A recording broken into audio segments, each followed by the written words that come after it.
Principal! Huwag po! Huwag kayong makinig kay Princess! Magalit sa akin si nanay! Bilang isang principal, Bebang, nakapag-desisyon na ako. Yung ginawa mo kay Princess ay maling-mali. Bilang parusa, ikaw ay... Principal! Si Bebang po! Pagkaroon niyo na po dito siya sa school! Pasaway po siya! Pero Principal, si Princess po yung nauna eh! Inaway niya po ako! Bakit pa kayo sinisisi mo, Bebang? Ikaw naman talaga may kasalanan ah! Huwag niyo po magtanggalin sa school, Principal! Si Princess na lang po tanggalin niyo! Lagi po siya nangaway sa school! Hoy! Ako po talaga yung papa-expel mo, Bebang! Dapat ikaw yon! Tumahimik kayong dalawa! Nasa harap kayo ng Principal! Ang ingay-ingay yung dalawa! Ano ba nangyari, Princess? Ikwento mo sa akin! Kasi po, si Bebang nagbigay ng crayonball sa may classroom, pero yung binigay niya sa akin, may kalamansi, ang asim, nakain ko po.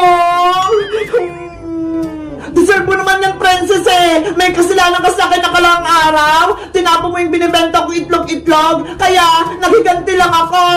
Nang nakalapa yung Bebang, wala na yung bilang. Pero Bebang, totoo ba yung sinabi ni Princess? Pinakain mo siya ng crayonball na may kalamansi? Kasi po, Principal, huwag ka na magpalusot! Sabihin mo na yung totoo! Balak mo talaga ako pakainin ng kalamansi para mapahiya ako! Nagpapaliwanag pa ako, Princess! Pagsalitain mo naman ako! Totoo naman ah! Ito yung binigay mo sa akin oh! Kaya mo lang may kalamansi! Bebang, nagsabi ba ng totoo si Princess? Ginawa mo ba yung binibintang niya sa'yo? Opo, inaamin ko po. Binigyan ko po siya ng crayonball na may kalamansi. Kita niyo po, umamin na si Bebang. Kaya tanggalin niyo na po siya dito, Principal, sa school. Ayoko po siyang makita. Principal, huwag po. Huwag kayong makinig kay Princess. Magalit sa akin si nanay. Bilang isang Principal, Bebang, nakapag-desisyon na ako. Yung ginawa mo kay Princess ay maling-mali. Bilang parusa, ikaw ay... I-expel! I-expel! I-expel si Bebang! Nagmamakawa po ko sa inyo! Huwag niyo po akong paalisin! Gusto ko pong mag-aaral dito!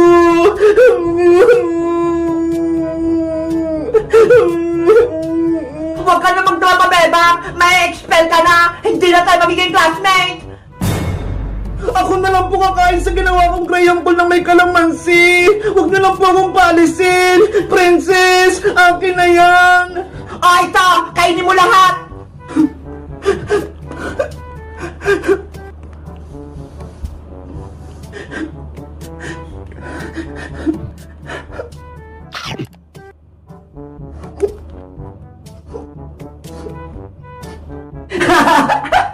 Ano? Masarap pa, Bebang?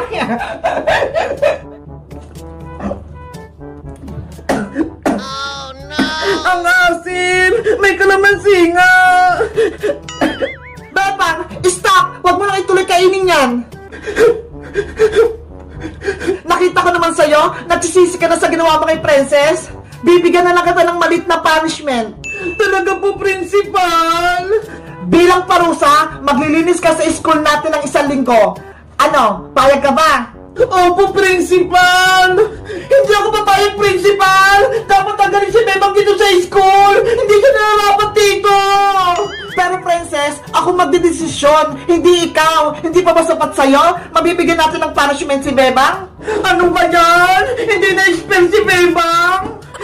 Bebang, simula bukas, maglilinis ka na ha. Magwawalis ka sa labas ng school natin. Naintindihan? Opo, maglilinis po ako. Asya. Nay, papasok na po ako sa school. Hala, umaga na ha. Alas 7 na. Bakit parang ang dilim pa rin? Hayaan mo na nga, para ako mauna sa school.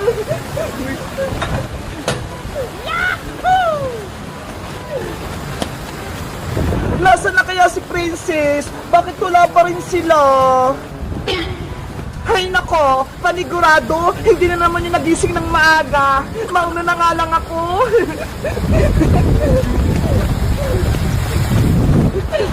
Dadaan ako sa shortcut para mabilis ako makapunta sa school namin.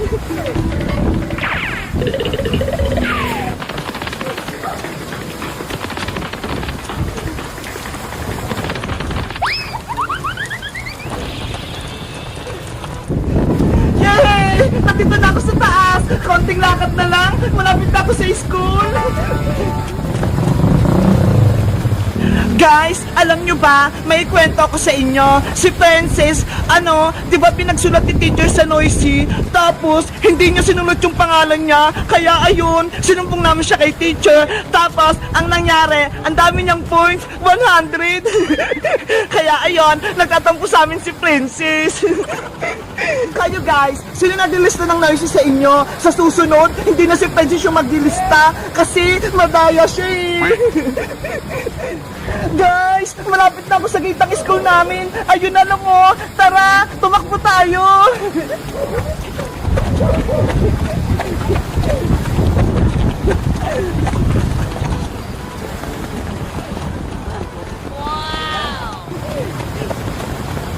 Hala, sarado pa yung gate. Alas 7 na ha. Malilate na ako. Manong guard, buksan mo tong pinto. Maglilinis pa ako sa room namin. Late na ako eh. Hala, walang tao. Bakit kaya? Bebang, anong ginagawa mo dyan? Kuya, papasok pa ako sa school eh. Kaso, sarado naman tong gate. Ano? Papasok ka? Di mo ba alam walang pasok? Ano po? Walang pasok? Bakit po? Hindi mo ba alam, suspended yung klase nyo dahil nga may bagyo. Tignan mo nga oh, ang sama ng panahon. Eh sabi po kasi ni nanay, papasok ako eh.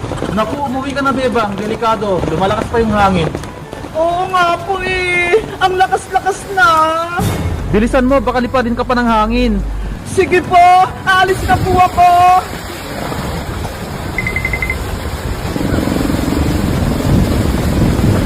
Ano ba yan si nanay? Pinapasok pa ako. Wala palang pasok. Suspended dahil sa bagyo. Ay! Yung payong ko!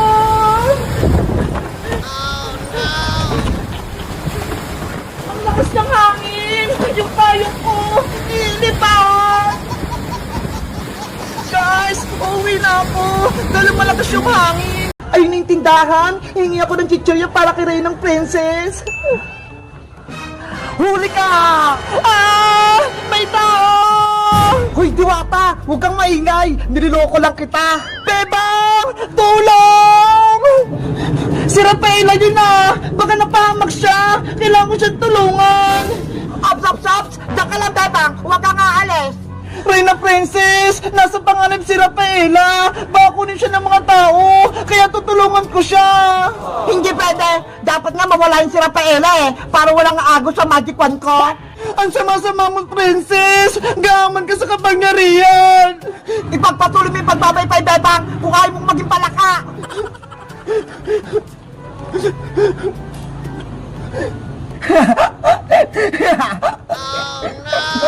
Wala kang awa, Princess! Kokak! Bebang! May taong gustong kumuha sa akin! Tulungan mo ako!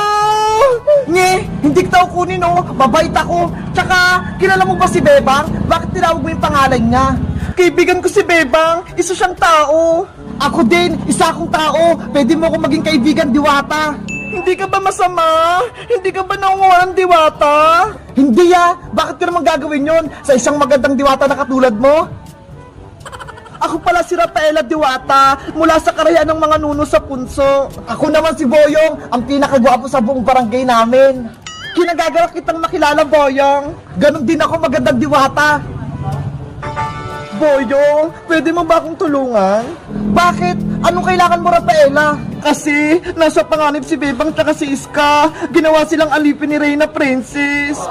Ano? Si Princess? Kalaban? Oo, may black magic siya. Si Iska, ginawa niyang palaka. At si Bebang naman, ginawa niya namang utusan. Ang sama talaga ng Princess na yan. Tara, sugudin natin! Hindi pwede, Boyong. Delikado. May kapangyarihan si Princess. Wala tayong laban sa kanya. Eh, anong gagawin natin para matulungan sila, Bebang? Gagawa tayo ng plano. Kailangan ko mabawi yung magic wand kay Princess. May naisip ka na bang parang, Rafaela, para makuha yung magic wand mo? Meron akong naisip. Si Reyna Princess nagpapabili sa akin ng chichirya para may pagkain siya. Lalagyan natin ng pampatulog yung pagkain niya para makatulog siya. Tama! Maganda yan! Kaso, may problema ako, Boyong. Ano na naman yun? Wala akong pera pambili ng chichirya sa tindahan. Wala tayong magagamit. Ako nang bahala, Rafaela. May pera ako dito. Ako nang bibili ng chichirya. Talaga, Boyong? Oo, kaya huwag ka nang malungkot. Salamat sa pagtulong mo. Walang anuman, basta ikaw magandang diwata. O siya, bibili muna ako ng chichirya. Sige, kukuha din ako ng mga halaman kong patulog para ilagay sa chichirya. Okay, magkita tayo mamaya, Rafaela. Ayos, gusto rin ako ni Boyong, ano, tuloy ba yung date natin ngayong Valentine's Day? Nagdadalawang isip pa ako, princess. Nako, wag ka na mag-inarte. Mabuti nga pumayag ako eh. Sige na, mag-date tayo sa labas. Sige na nga, magde-date na tayo. Yay! Kakain kami ni Boyong sa labas. Yari, si princess yung kadate ko. Ayoko sa kanya. May sinasabi ka ba, Boyong? Wala, princess. Ang sabi ko, uwi muna ako sa bahay. Magbibihis lang. Sige, bilisan mo. Ako rin, magpapaganda. Okay, magkita tayo mamaya. Dito lang ako kila Bebang. Tawagin mo ako. Sige. Ayos! Matutuloy na yung date namin ni Boyong! Ang saya-saya ko! Binigyan niya pa ako ng bulaklak! Ang bango!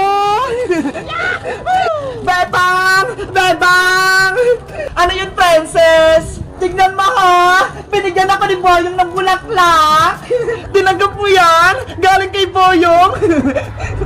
Oo, kasi may chocolate sa loob eh! Sayang din, may pagkain! Ikaw talaga, ang takaw-takaw mo! Bebang, alam mo ba, magdi-date kami ni Boyong mamaya? Talaga? Saan to kayo magdi-date? Kakain kami sa labas, siguro sa Jollibee o kaya sa Mang Inasal. Wow! Sana all! Bebang, may papasuyo ako sa'yo. Ano yan? May kapan mo sana ako. Gusto ko, maganda ako sa date namin ni Boyong. Sige ba? Halika rito sa loob, princess. May make-upan kita.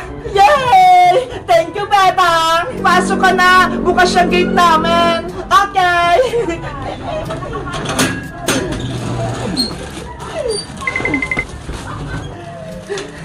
Bebang! Tignan mo yung binigay sa akin ni Boyong mo! May labubo, flowers, saka chocolate!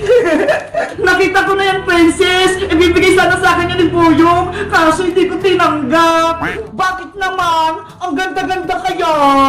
Baka pagalitan kasi ako ni nanay eh! Bawal pang may manligaw sa akin!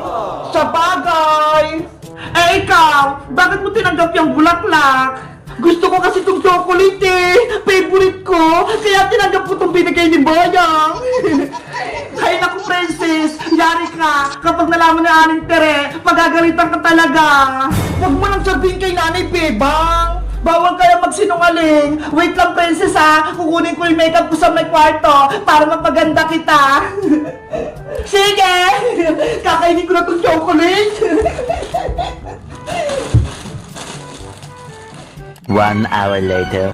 Ano, Bebang? Tapos ka na ba mag-makeup? Ayan! Lipstick na lang yung kulang!